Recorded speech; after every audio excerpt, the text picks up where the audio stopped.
Welcome back to Healthy Change, the podcast where we dig into the real, practical stuff that actually helps you live longer, feel better, and stay genuinely vibrant.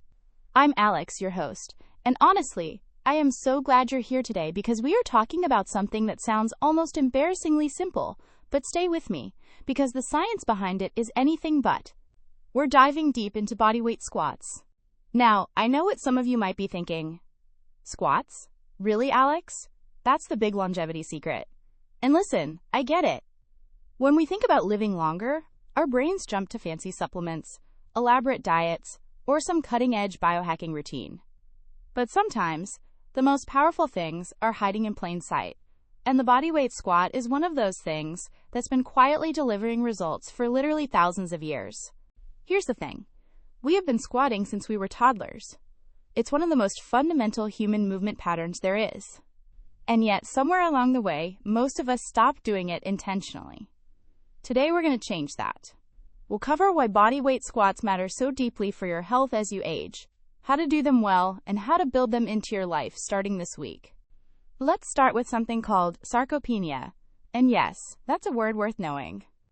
It refers to the natural loss of muscle mass that begins as early as your 30s and accelerates as you get older.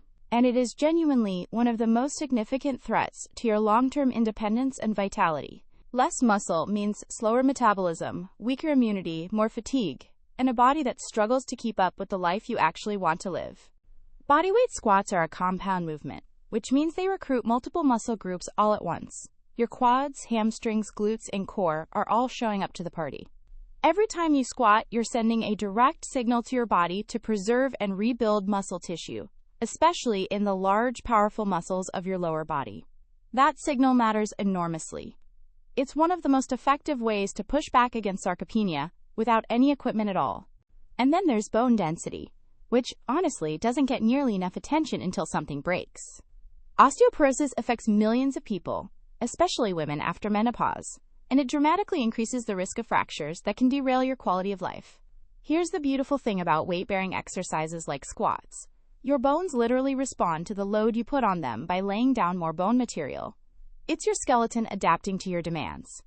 Regular squats help keep your bones strong, dense, and resilient. Now let's talk about something I find really compelling: the connection between squatting and real-world functional strength. Think about all the things you do every day. Getting out of a low chair, picking something up off the floor, climbing stairs, playing on the ground with your kids or grandkids. Every single one of those movements is rooted in the squat pattern. When you train that pattern consistently, life gets easier in ways you might not even consciously notice at first. Balance is another piece of this puzzle that I really want you to hear, because falls are one of the leading causes of serious injury in older adults, and they are far more preventable than most people realize.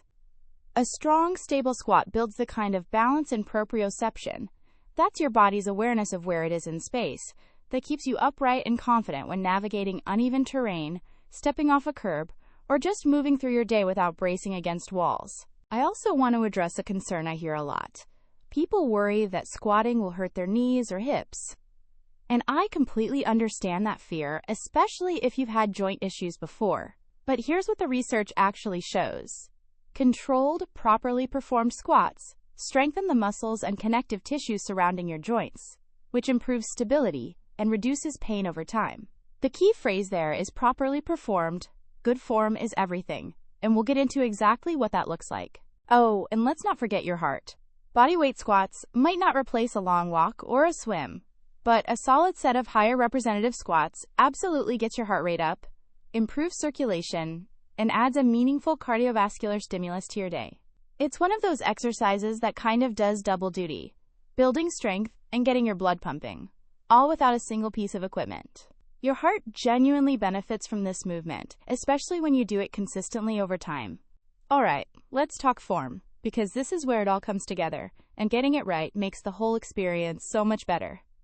Start with feet about shoulder width apart, toes turned out just slightly. Think about sitting back into a chair rather than dropping straight down. Keep your chest lifted and proud, your spine long and neutral. Lower yourself as far as is comfortable. Ideally, thighs parallel to the floor. Then drive through your heels to stand back up. That's the whole movement. A few things to watch for. Don't let your knees collapse inward. Try to keep them tracking in line with your toes. Don't round your lower back. That's usually a sign you're going a little too deep for your current mobility. And that's totally okay. Just adjust your depth. If you're new to squatting or returning after a long break, try placing a chair behind you as a target. Tap it lightly with your hips and stand back up. It builds confidence and keeps your form honest. As for how to actually build this into your life, start small and genuinely mean it. 2 to 3 sets of 8 to 12 reps is a completely legitimate, effective starting point. Do them in the morning while your coffee brews. Do them during commercial breaks. Do them outside, in the sunshine, if that feels good. The location and timing don't matter nearly as much as the consistency.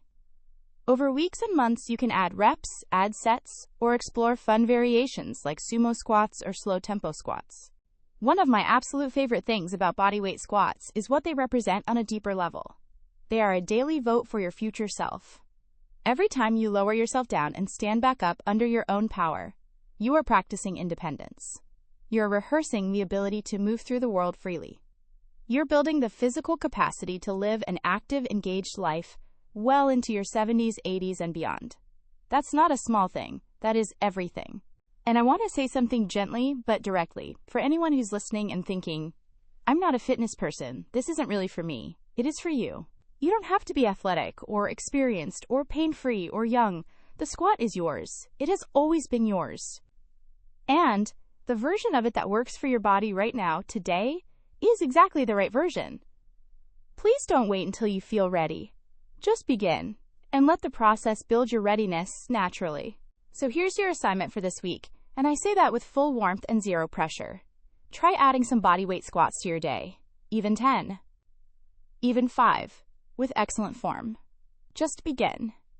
Notice how your legs feel, how your balance responds, how your body wakes up a little. You might be genuinely surprised by how quickly this simple movement starts shifting things. The best longevity tool isn't always the most complicated one. Sometimes it's just the one you actually do. That wraps up today's episode of Healthy Change. If something here resonated with you, I'd love it if you shared this episode with someone you care about. A parent, a friend, anyone who could use a nudge toward moving more. And if you have a moment to leave a review or hit subscribe, it genuinely helps this show find the people who need it most. I'll be back next week with another conversation to help you live your best, longest life. Until then, keep squatting and stay well.